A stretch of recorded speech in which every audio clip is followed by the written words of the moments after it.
Hello दोस्तों, आज की कहानी का शीर्षक है पागल, जो कि लिखी गई है स्वप्निल श्रीवास्तव के द्वारा। बड़े कॉलर की शर्ट और बेल बॉटम पतलून, उम्र 28, हाइट 5 फुट 3 इंच और चेहरे पर 80 के अमिताभ वाला एंग्रीमैन लुक। समय का इतना पक्का कि नीली शर्ट काली पैंट में देख लो तो समय मिला लो। पास की ही सोसाइटी में वॉचमैन था संतोष। सिर्फ अपने काम से काम, समय पर ड्यूटी, फिर अपने घर। परिवार कहाँ था किसी को पता नहीं। जब से देखा इसी मोहल्ले में, पहचानते सभी थे पर बोलता किसी से नहीं था। संतोष गूंगा नहीं था, बस बातें सिर्फ जानवरों से करता था। अपनों के नाम पर जानवर ही तो थे। मोहल्ले के हर कुत्ते को नाम से जानता था और कुत्ते उसे। जितना कमाता सब खर्च कर देता। सीधा सा असूल था, जो आएगा सब खाएंगे। कुत्ते भी ऐसे बिना शर्त चाहते थे उसे। जानवर मतलबी जो नहीं होते। संतोष की दुनिया यही थी। सुबह खाना बनाना, टिफिन रखना, कुत्तों को खिलाना और फिर चौकीदारी। नाम भले संतोष था, पर अक्सर चाय की दुकानों पर गपियाने वाले उसे पागल पागल कहते थे। करें भी क्या, ना इंसान की परख थी ना जानवरों की। दिन भर हवाबाजी। हर रोज की तरह आज भी संतोष आसमानी शर्ट और काली पतलून पहने पैडल मारता जा रहा था। तभी दो कुत्ते लड़ पड़े। लड़ाई भी ऐसी कि साइकिल से भिड़ते भिड़ते बचे। फिर क्या था, संतोष ने ब्रेक लगाई, साइकिल के डंडे पर उतरा और लगा गिराने। सुबह सुबह काहे लड़ रहे हो? कोई काम नहीं है क्या? अगर उतर गया तो सारी हेकड़ी निकाल दूंगा। चलो चुप मार के निकलो यहाँ से। दोबारा लड़ते देख लिया तो फिर मन ही मन बुनबुनाया, साले खुद तो बिगड़ेंगे, मोहल्ले के 4 को और बिगाड़ेंगे। कुत्ते भी ऐसे कि मानो बच्चों की तरह मास्टर साहब की डांट सुन रहे हो। उधर दूर चाय की दुकान पर बैठे लोग ये तमाशा देख मुस्कुरा रहे थे।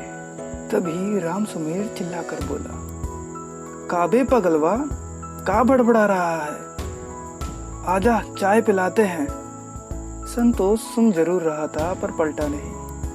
सीधे सीट पर बैठा और चल दिया ड्यूटी। सोसाइटी पहुंचा, साइकिल लगाई और गार्डन में काम संभाल लिया। नवजीवन सोसाइटी थी तो पुरानी पर मैनेज अच्छी कर रखी थी। संतोष भी पिछले 3 साल से यही ड्यूटी दे रहा था।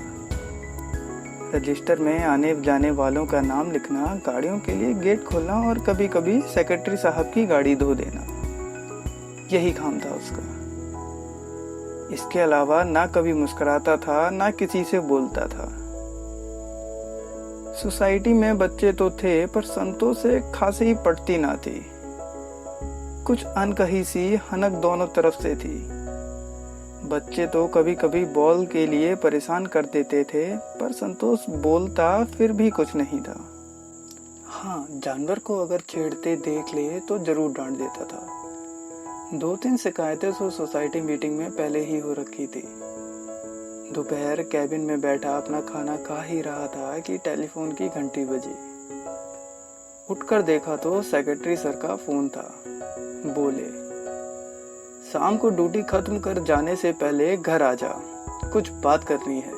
संतोष ने शांत भाव से जी हाँ बोलकर फोन रख दिया। फिर अपने काम में लग गया। देखते ही देखते 7 बज गए। दूसरी शिफ्ट के चौकीदार की मोर्चा संभालने का वक्त हो गया था। संतोष ने साइकिल झाड़ी, टिफिन लटकाया और मनोहर का इंतजार करने लगा।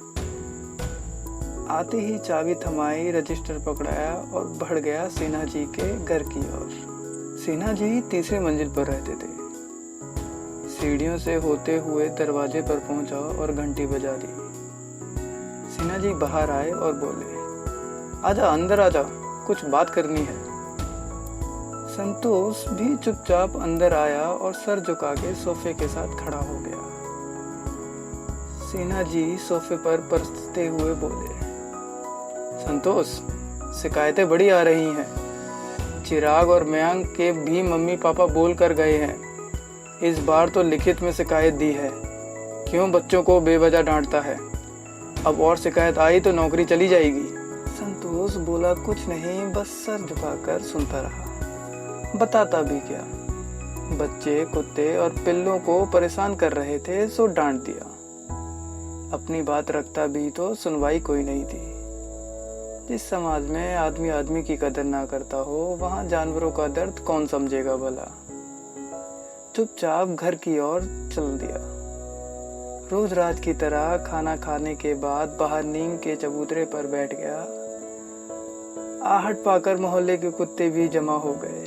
कोई पैर पर चढ़ रहा था तो कोई कंधे पर। एक वही तो था जो बिना किसी स्वार्थ के उन्हें अपना समझता था। जानवर भी ये अच्छे से जानते थे, पूरे दिन में ये दूसरा मौका था जब संतोष के मुंह से बोल फूटे हों। दिन भर की कहानी ऐसे बता रहा था मानो दोस्तों में बैठा हो। हाव भाव दिन भर से बिल्कुल अलग। कुत्ते भी ऐसे सुन रहे थे मानो सब समझ रहे हो। संतोष बोला, सोसाइटी वाली रूबी को बिल्कुल परेशान कर रखा है। लड़कों ने बेचारे छोटे छोटे पिल्लों को ना सुबह चैन है ना शाम।